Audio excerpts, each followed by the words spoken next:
Hey, I just taught you. This is crazy, but why don't you mark it for me today? This is so crazy. It's the new theme song for this show. Why don't you sit right there and watch it? All right, ladies and gentlemen, welcome. Today we're going to take a look at marketing strategies. We're going to identify a number of things, and this, again, is going to lay the foundation for the rest of the course. However, this one is going to be particularly important for your marketing plan.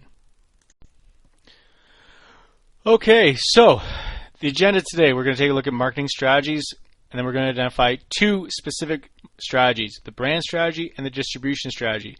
Distribution strategy as well is broken up into both the push and the pull strategy. Okay, so what's a strategy? Well, simply, this is a method, a choice by a marketing professional or a company that they select to carry out a carefully devised plan of action. This is because they want to achieve a specific goal.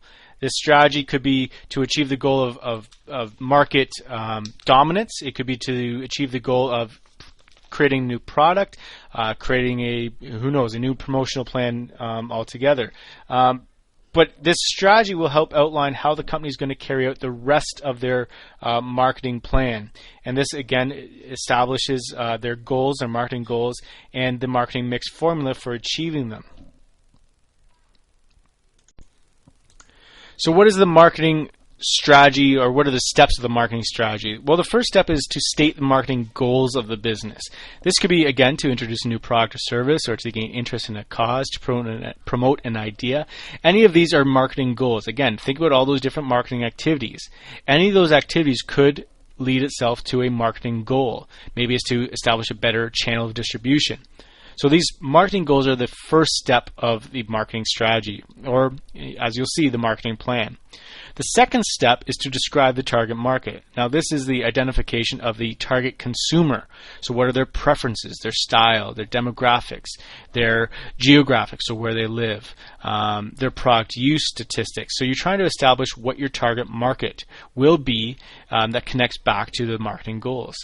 Step 3 is to list the competitors. If you're going to go into a new realm of your marketing activity and trying to achieve a certain marketing goal, maybe you're going to be encroaching upon new competitors. And so you have to list those competitors and really try and identify who and what they are doing.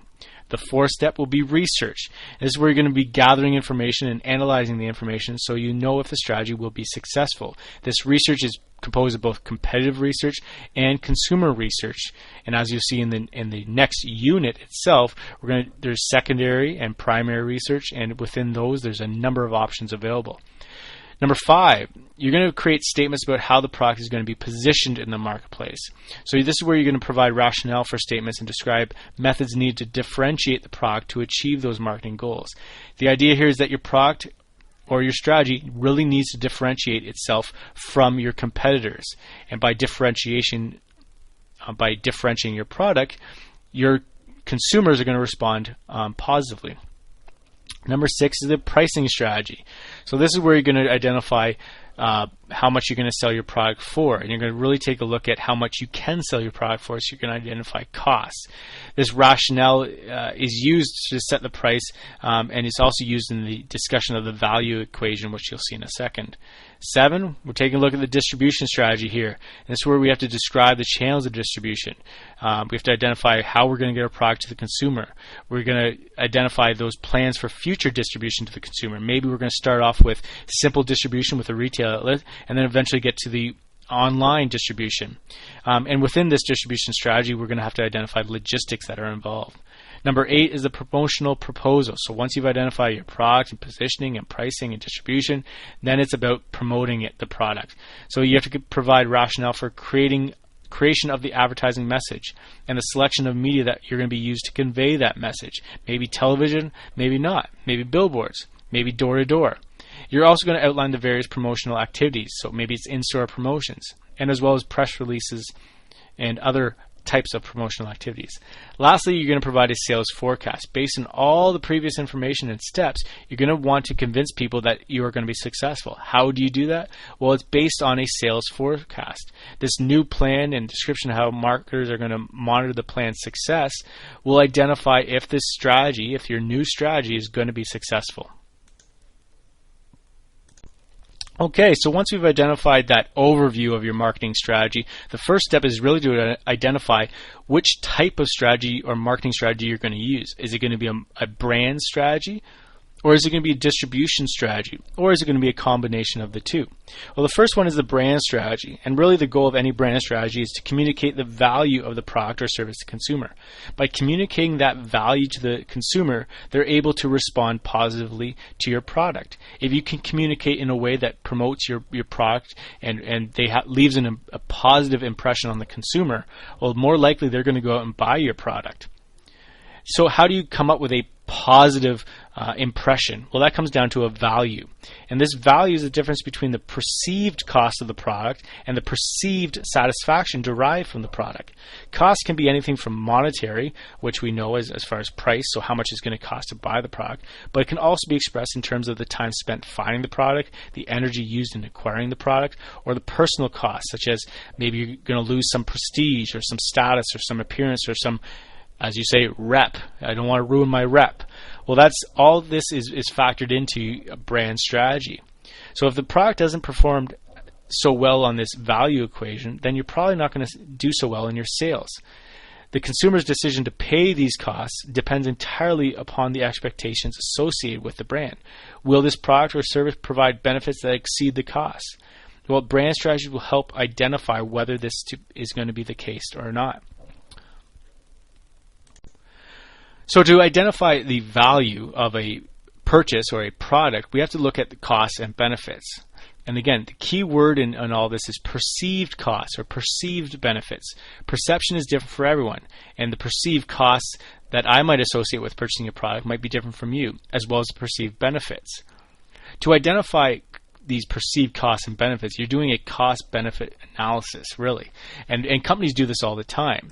They try and put their consumer hats on and identify how consumers would respond to their product.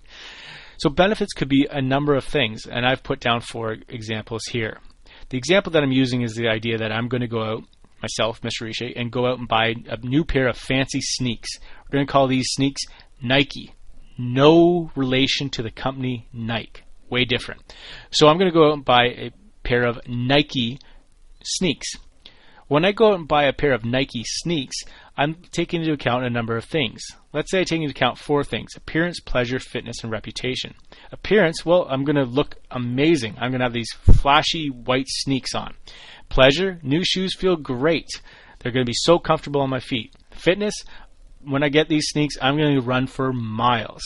And then reputation. When I'm walking around this school, everyone is going to drop their books and look at how cool I am. I'm the new shoes person. These benefits need to be attached to some values. So, again, perceived, I attach certain values to appearance, pleasure, fitness, and reputation, as you see there. However, the value equation is not complete just yet, and so I need to look at costs. And the first cost that you see there is the really obvious one, and that's the monetary cost. These new sneaks are going to cost me $120. That's a lot of money. Timing. My parents are much rather me spend that money on something else or not yet, and so they're probably not going to be too impressed when I come home with these flashy new sneaks. The energy, I got to walk all the way to the store and get these sneaks. I don't drive yet, as you can tell. And blisters, when you get new pairs of shoes, they give me the worst blisters. So when I attach all these costs to this value equation, I come up with the ranking as you see there. Monetary, timing, energy, and blisters, 8, 2, 4, and 8, 2, 4, and 9. So the next step now is to identify the value. Are my perceived benefits going to exceed my perceived costs, or is it going to be the other way around?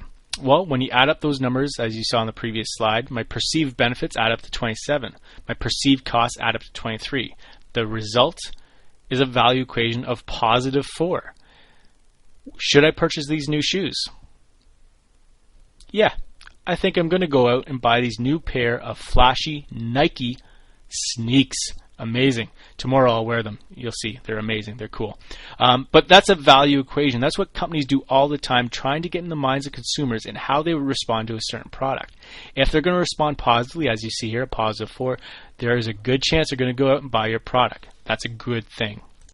The other strategy that marketers use all the time is a distribution strategy, and this can fall within a pull or a push strategy. A pull strategy happens through promotional campaigns, and the pull strategy happens because marketers and companies will go out and advertise the heck out of their product. Consumers are going to research this. They're going to seek a particular brand or product because they see it on TV, or they see it in their magazines, or they see it any number of places, right? So the marketer is advertising the heck, promoting the heck out of the product. Consumers are responding to this product. Then they're going to go into the retailer and demand the product. Therefore, retailers are going to have stock from the manufacturer on demand. So this is the pull. They're pulling consumers into the retailer, and manufacturers or businesses are obviously receiving all those profits. The opposite to this is push strategy, and this is where the manufacturer is pushing their product to the retailer. So the retailer is persuaded by the manufacturer to stock the product. Then in-store promotions and a trained sales force is then trained, obviously, to push the product. And that's why you oftentimes will go through a cashier and they'll say, do you want to buy this or this or this? Right? They're being pushed to sell you on a certain product. That's a push strategy. And the customer is therefore more likely to make that purchase decision because it's pushed towards making that decision. So push versus pull. So what does a push strategy look like? Again, I've given you an example. But if you walk into any store, you'll see a number of these in-store promotional displays. Oftentimes these are near registers, cash registers, or as soon as you walk into the store. These are all in-store promotional display units, and these are a part of the company's push strategy, so that when consumers walk in the store, they see these products available to them and they'll purchase it. This is push. They didn't walk into the store looking for these products. They walked in the store and then they purchased them because they're right there. The retailer was pushed to stock them, the consumer responds because they see them, and the manufacturer therefore receives all the profit. Again, the opposite to this is the pull strategy, and a lot of pull strategies have to do with advertising because you're trying to get your product out there, awareness of your product out there. So an example to this is a billboard that you might see as you drive down the highway. This billboard by Crest states, using Crest white strips prevents you from reading this. So if your teeth were much whiter, the font being white, you wouldn't be able to see it. This is a pull strategy because they're creating awareness. If you drive down the highway and you see this and you think, oh, my teeth, they're really yellow. I need to go out and find these Crest white strips, purchase them, and then make my teeth yellow. As a result, I'm going to make millions of dollars. I'll be so successful because my teeth are white. I'm going to make tons of money. I'm going to buy a Porsche or a Ferrari. I'm going to have a huge mansion, all because of Crest white strips. I know it sounds funny, but really that's what they're trying to do, trying to make a connection between buying the product and having this huge positive result. So that's the presentation for today. Push, pull, brand strategies. It's all about marketing strategies. So signing off, Mr. Richer. We'll see you tomorrow.